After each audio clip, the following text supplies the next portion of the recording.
Okay, good morning, good afternoon, good evening, whenever you're watching this. Committee of the Whole from yesterday's January 26th meeting.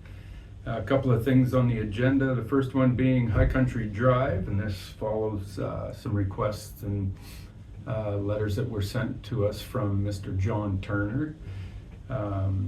So between High Country Drive, he also sent another one on the wastewater treatment facility upgrade that's being looked at in conjunction with Foothills County. We dedicated this whole meeting to just addressing these two issues and getting John the information that's on the that's real and in front of us. So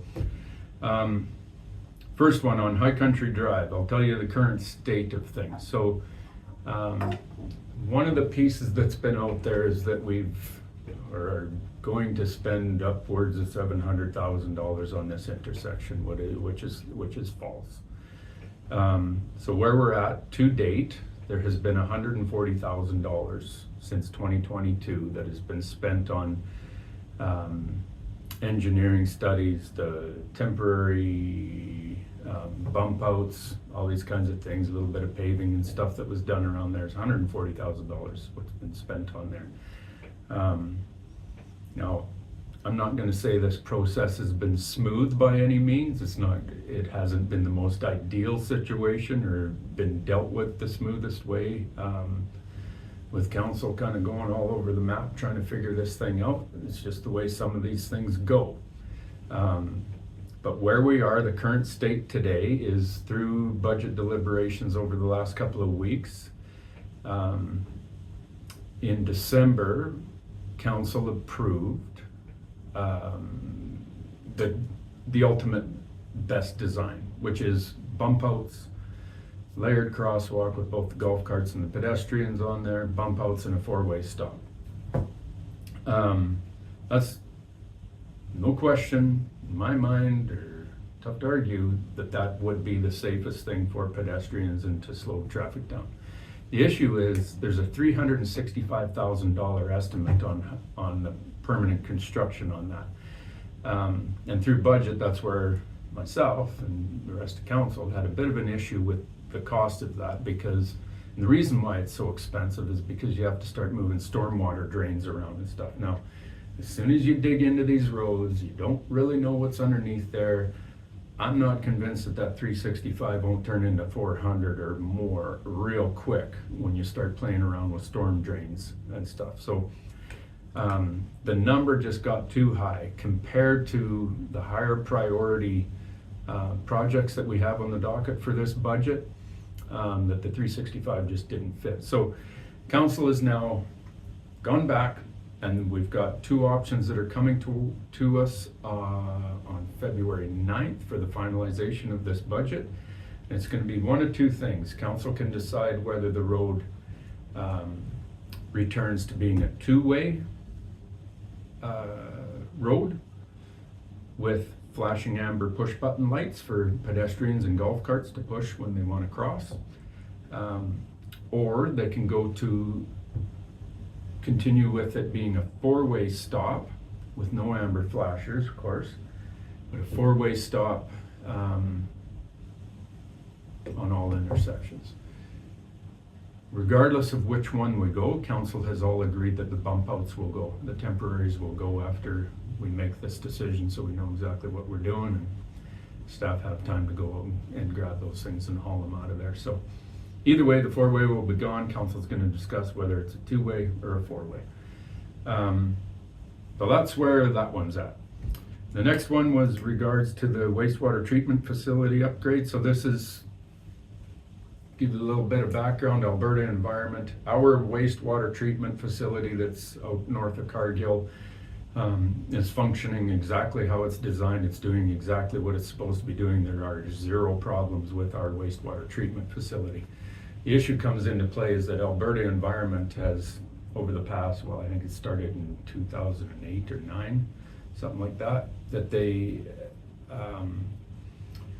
increased their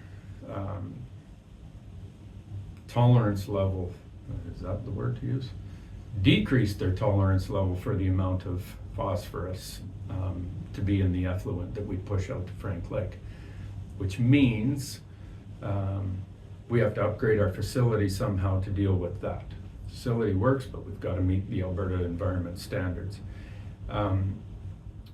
Where we're at now is, do we build our own facility to the tune of $30 to $40 million just on High River?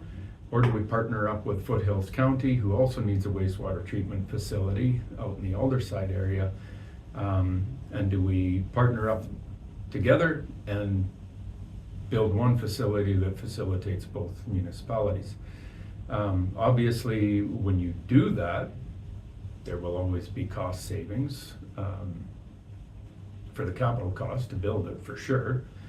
There's often operational costs because you don't have two facilities, you're only operating one. So less staff, less space, less buildings, et cetera, et cetera. It's always a little bit cheaper to operate them as one entity. That's all fine and dandy, and you can always work those numbers out to look pretty sweet. I think too many levels of government do this nowadays, where they stare at a entry-level Excel spreadsheet to make their numbers work, which is one it wouldn't be hard to do. The problem is, for me, is that what does the operational look like that when you have two municipalities with completely different mindsets as how to do things, trying to operate one of those together. So we need to do this. There's a feasibility study that's been done, and we're using for RFP to go for quotes for building these facilities, and we're doing that with Foothills County, sharing those costs, as well as Alberta Environment also wants a study on the Highwood River and what it can tolerate for effluent discharge, because not all of this, between the two municipalities, not all the effluent will be able to go out to Frank Lake. Something will have to go into the Highwood River. So those studies need to be done. The feasibility study needs to be completely vetted, and this Highwood River study, which is ongoing right now, is not complete, and that needs to be done as well. All of that needs to be done before any memorandum of understandings, anything is signed between us and Foothills County. We need to see, all of council agrees, we need to see all that information first before we start going down the road with anything else. So that's what we're doing. We're waiting on that stuff before we sign any memorandums of understanding of on any level with Foothills County, and I don't think Foothills County would do anything different than what we're doing. We both have different needs for this facility, and we got to vet it out, figure out who needs what and does it work for both of us. So, third item was a development permit variance request. This is just in a property that's just down 4th Ave here beside Birdsong Studios. Anybody knows where that is? Right beside the old RCMP station. Man, that's taking us back. But there's two lots there, so this was just a variance request on one of the side setbacks of a few, not even, I don't think it's even half a meter that the change was, but anyways, there's a minor thing, but needed to come back to council, and we gave the green light on that. Council questions to administration. Councillor McGonigal brought up a question that she had sent to her regarding the intersection of 3rd Avenue going east from downtown, and 3rd Avenue going north-south that goes to Center Riley School. Just somebody requested push-button flashing lights because of the kids that cross that busy road, which is 3rd Avenue is very busy. So that's been sent back to administration to bring back options for council to consider there. The other one is we've received